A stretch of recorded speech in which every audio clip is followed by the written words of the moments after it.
Hello, welcome back to Wavelengths. It's still a show about video game news. I'm still Brendan Bigley, coming at you live from the fresh squeezed orange juice zone. I'm gonna take a sip and then jump directly into a pool filled with poison.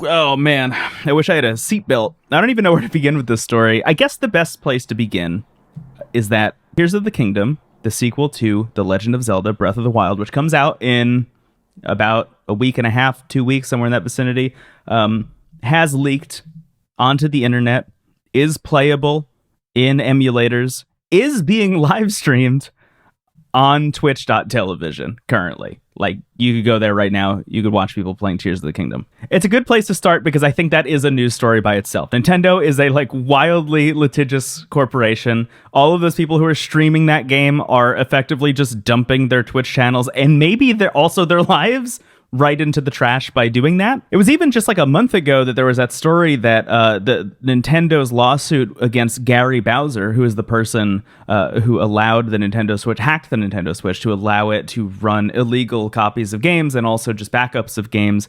That lawsuit has now come to an end. Gary Bowser is now a free man with the stipulation that he has to pay Nintendo 30% of his income for the rest of his life. They've ruined that man's whole life. Nintendo is known and has been known far and wide as being one of the most intellectual property protective corporations that exists, and they will do things like that to anybody for almost any reason. There's that YouTuber a week or two ago who posted that plea to Nintendo that was like, hey, my whole channel is just about playing Breath of the Wild in cool new ways, and I really love this game, and you're copyright striking and threatening a takedown of my entire channel just because I am modding the game and posting videos of it on the internet. And they did something specifically nefarious with that guy in particular. They gave him 2 copyright strikes. You need 3 for your channel to get taken down, but they gave him 2 and then flagged 20 other videos of his. So they were like, you're on thin ice. If you ever post anything about Nintendo again, we're going to ice your channel, is basically the message that they're sending. And obviously there's been actually no real message given back and forth between this person and Nintendo.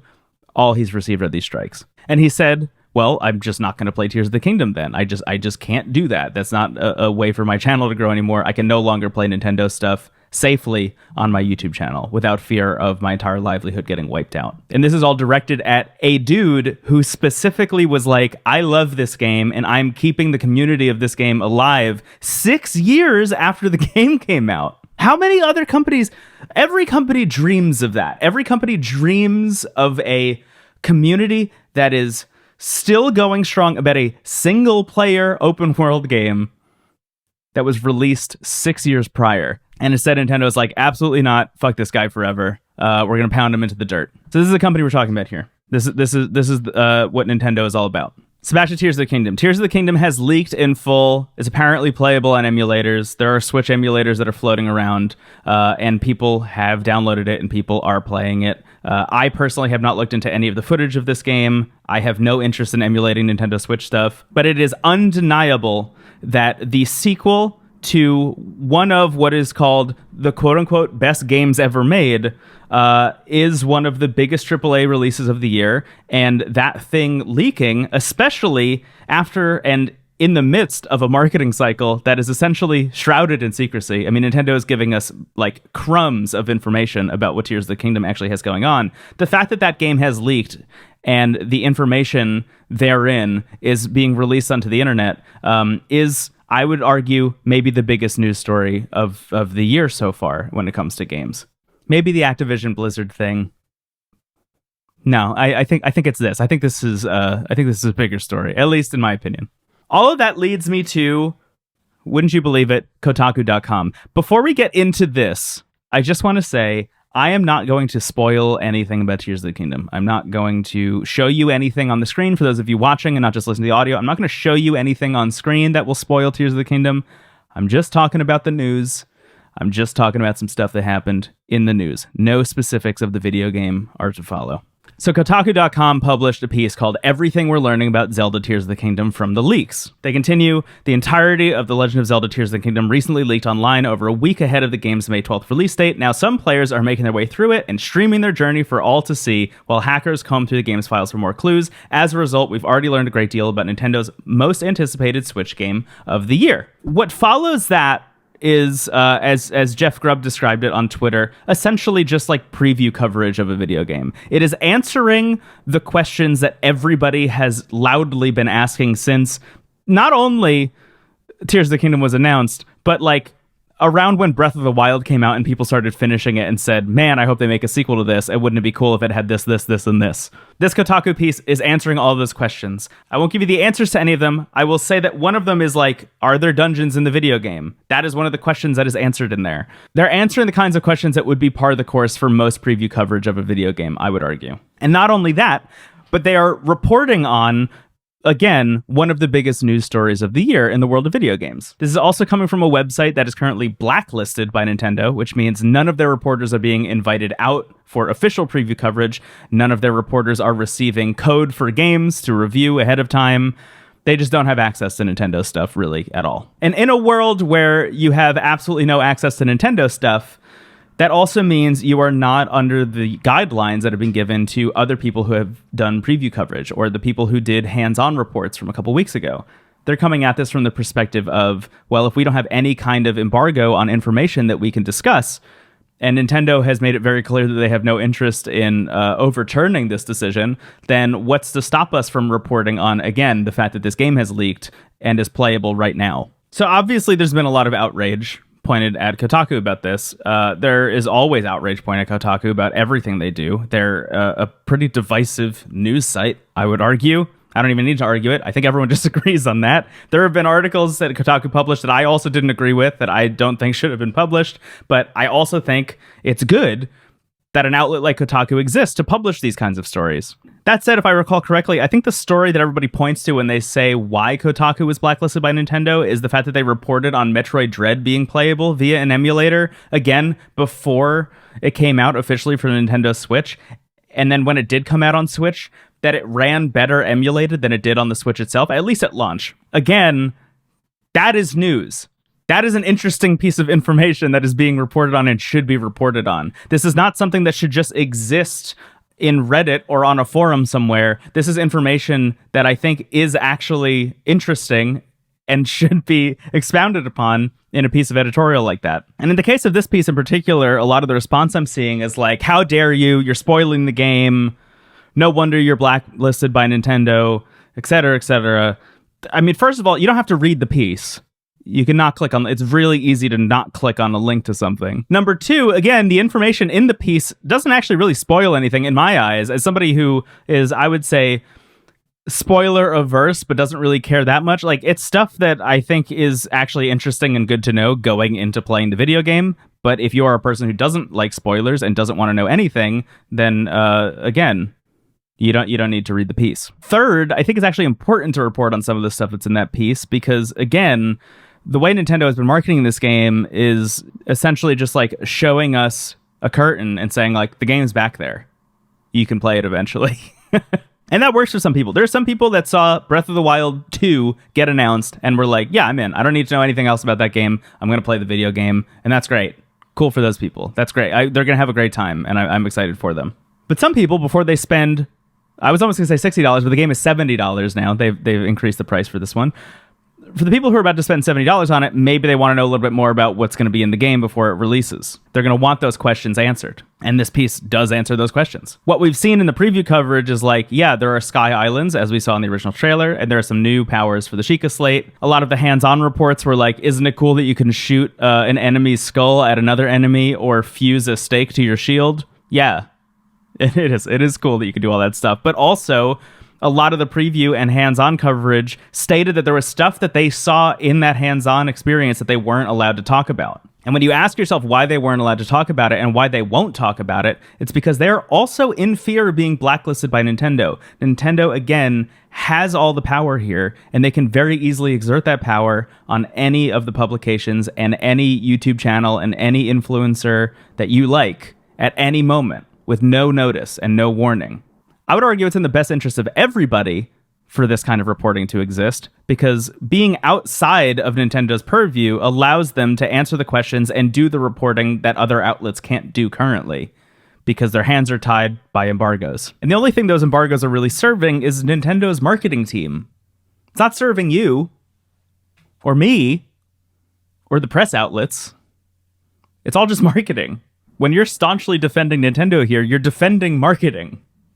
Why? Why is that the hill you want to die on? I don't understand. So I guess you have to ask yourself, are you actually upset at Kotaku for publishing a video game news story about leaks for a video game that Kotaku.com had nothing to do with? They didn't leak it themselves. Or are you just happy to pile on and continue to hate Kotaku.com because that's what everybody else seems to be doing? Nintendo makes great games. I agree. I love them too. I have my Nintendo Switch right here. It's at arm's length at all times. But I'm not about to defend them for this. I think that they've crossed many lines over the years. I think getting mad at a video game news site for publishing news about a video game is wild. All right, let's move on. Together, let's all move on. Let's take a deep breath and move on with our lives, and then just like play Tears of the Kingdom when it comes out, and we're all going to like it, and you're all going to forget that piece came out in the first place. I didn't even think about this before I put these two stories in my rundown, but I should mention before I say what I'm about to say, I'm never going into this stuff trying to be a contrarian. I'm always just looking at this stuff through my vantage point and trying to speak my truth out loud. And my truth in this case is that I don't think Redfall is that bad of a video game. In fact, I kind of like it. The reason I say this is because the coverage of Redfall has been so overwhelmingly negative and filled with hyperbole that I feel like I have to say something about it. I just feel very strongly that there's a point where good criticism of any kind of media eventually goes so far that it just becomes clowning on people's work. And I totally understand that the game is like not what people wanted it to be. It's not what people expected. I think in a lot of cases, there's a lot of people who are fans of Arkane's previous games, Dishonored, Prey, things like that, who are coming into this expecting it to be an immersive sim, because that's what it says on Steam. I just want to be clear, like, that's how they marketed it. They definitely, like, you know, created the puddle that they just plopped their whole foot into. But what? What does that even mean? They stepped in it, is what I'm saying. There are people going into this expecting like another deep Arkane immersive sim who are not going to get that, because that's not what this game is. And I understand why you would be upset about that. I understand why you'd be like, this is not the game I expected. But I think when engaging with any piece of art, any kind of media, and playing any video game, you shouldn't be asking yourself, what was this thing marketed as, but what is this thing? Like figuring out for yourself, playing the game and asking yourself, okay, what am I actually engaging with? In the case of Redfall, I sat down again expecting like an Arkane style immersive sim that had 4-player co-op that allowed people to drop in and drop out in a Massachusetts port town filled with vampires. There are pieces of that ended up coming to fruition, and there are pieces of that absolutely did not. I don't think the immersive sim elements are there. Even while I was streaming the game the other day, somebody in chat was like, hey, you don't have any lockpicks for the back of that car that requires a lockpick to open if you want to get into the trunk. Why don't you just shoot the glass out? So I shot the glass. It ricocheted off of the glass of this just like random car, set the car alarm off, and I didn't get in. I didn't get into the trunk. I still needed a lockpick. And I think that's a perfect example of how this is not an immersive sim, at least the way it's marketed being one. So what is the game? I think that's the bigger question to ask. And to be clear, this is not a review. I've only played like 3 hours of the thing so far. But what I've played in my experience is something that's closer to Destiny than it is to Borderlands. I think you play a thing like Borderlands, you expect it to be like a fun experience where you're just like ripping through missions. Your friends can hop in and out. You're all carrying your progress over left and right. And you're just kind of like in this fun, weird world that you get to inhabit with them. Redfall is less of that and is more like running strikes in Destiny over and over and over again, trying to get the loot that you want.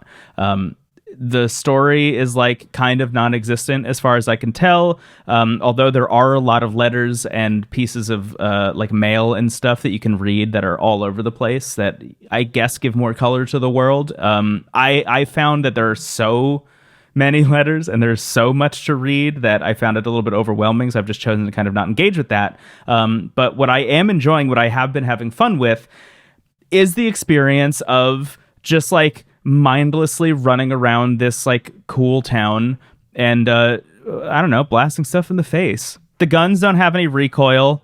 You can snipe a dude from like across the street with a pistol and not have to worry about it at all. The abilities, as far as I can tell, don't really have any punch or weight to them, except for the character that I'm playing as, Remy, has an ability where I can drop down like a big healing cone and heal everybody in my party, and that's been nice, and that's been helpful. But outside of that, I mean, I was playing with a friend last night, and he was playing as the guy who has like a raven, like a ghostly spectral raven in his arm, and we were like, we were trying to figure out what the raven does, we couldn't figure it out. And yet, we had fun. We had a good time playing Redfall together for like 2 hours. We played Redfall, did a bunch of missions, and discovered that progress does not carry over. I joined his game. We started from the beginning, and all of that progress did not transfer over into my game, and I think that's a bummer. That shouldn't be how that works. But the next morning, my friend texted me and was like, hey, I think I want to play Redfall again. And I was like, yeah, I think me too. I think I want to maybe not finish it, but at least have like 1 or 2 more sessions of Redfall. And this is a game that I got on Game Pass. This is a game that I didn't have to pay anything for outside of the monthly Game Pass subscription that I'm already paying. It just came with everything else. And the reason I wanted to bring this up is just because the discussion I've seen about Redfall is really framing it as like the worst game of the year. I will say that I have played games in 2023. I won't say what they are, but I've played games in 2023 that I liked significantly worse than I've liked my 3 hours of Redfall so far. I think the thing about Redfall, positioning it against a lot of this discourse and a lot of this discussion, is that Redfall is fine. It's not what people expected, and that's a problem. And it's not great, and that's a problem. It's also not horrible, and that's a problem. Because it puts people in this space where they don't really know how to talk about it. And what comes out instead is a lot of hyperbole about how it's the worst thing that's ever happened to Arkane Studios. How it's the final nail in the coffin of this console generation for Xbox. The directions that people are taking this game that is really just like pretty okay is painting it in the most negative light they possibly can. And I get where that comes from. I get that feeling because I was a person who felt that way for a long time. I was a person who had that inkling that's like, it's fun hearing people just dunk on shit. It's fun hearing people just like absolutely rip a piece of media apart. But at a certain point, as a listener, somebody who listened to a lot of video game podcasts in the past and, you know, engaged with a lot of video game discussion and discourse, at a certain point, I got really tired of hearing about how much people hated things. And this isn't to say you can't be critical of stuff. Obviously, you can be critical of stuff. But there is a point, as I mentioned, where criticism just turns into, we're dunking on this thing for content.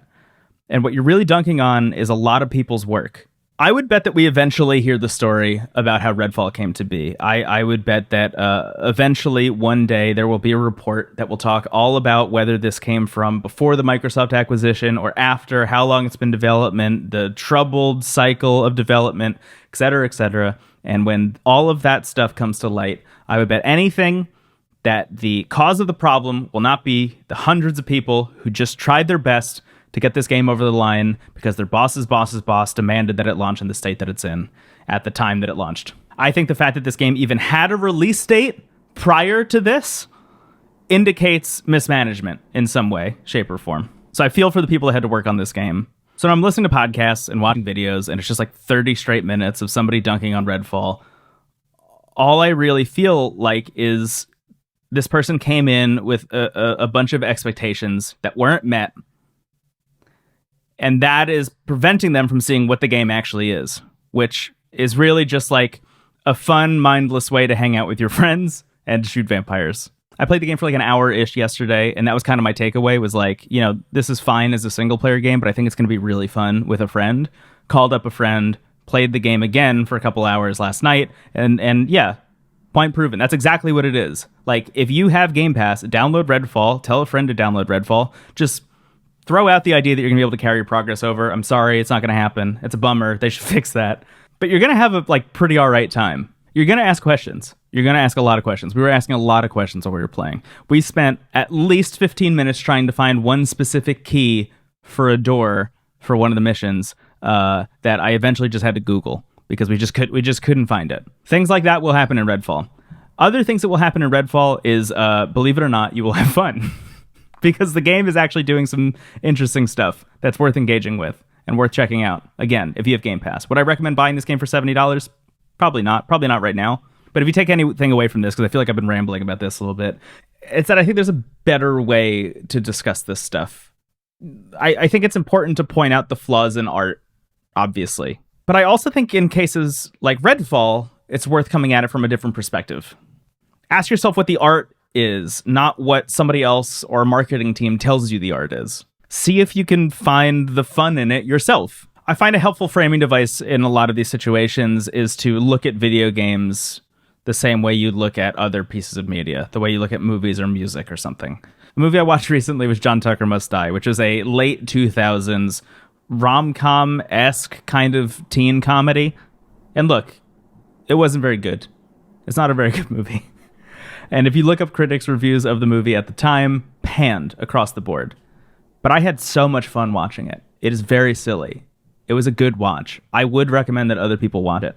Those two thoughts can coexist simultaneously. And I think that's what's being lost in a lot of the discussion about Redfall is like, I don't think it's great, but it's still fun. And I'm still having a good time with it. And I would still recommend that other people check it out.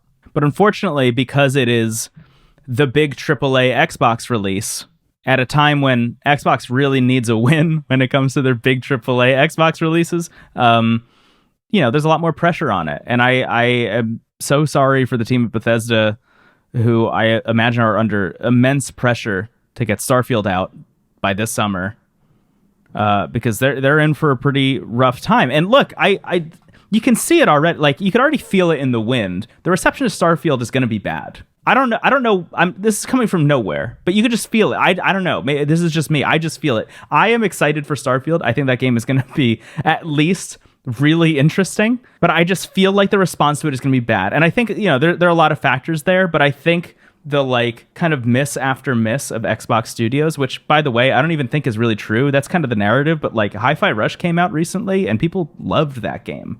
But Redfall coming out as another big AAA Xbox release and kind of falling on its face, I think continues to paint this narrative that Xbox is floundering in this generation or that they're failing. I don't know how true that is really. But again, unfortunately, it all really comes down to Starfield being a success. And I just think the way that people talk about games now versus the last time Bethesda released a big open world single player game like this, it's not going to go very well. Back when Oblivion and Skyrim came out, people loved talking about the bugs in those games. People loved the fact that the dragon would fold in on itself, kind of like a 4D animated cube. People loved that when a giant hit a guy with a club, they would go flying into the stratosphere. Those are bugs. People loved that stuff. People don't love that stuff really anymore. And Starfield is, I'm sure, going to have a lot of it because this is kind of what Bethesda does. I still play Oblivion. I love Oblivion. Oblivion's great. Oblivion is also a game that is ostensibly broken. Again, the two can exist simultaneously. And that's the takeaway. Okay. Just want to say thank you so much to everybody who checked out the show in the last week for the official launch. Really means a lot. It was in the top 100 podcasts on Apple Podcasts in the video game section in the US and Canada, which is really cool. For those of you who are here on YouTube or on Spotify, thank you so much for watching this. And I'll be back with another one whenever more interesting news happens. So stay tuned for that. I'll catch you later. Bye, everybody.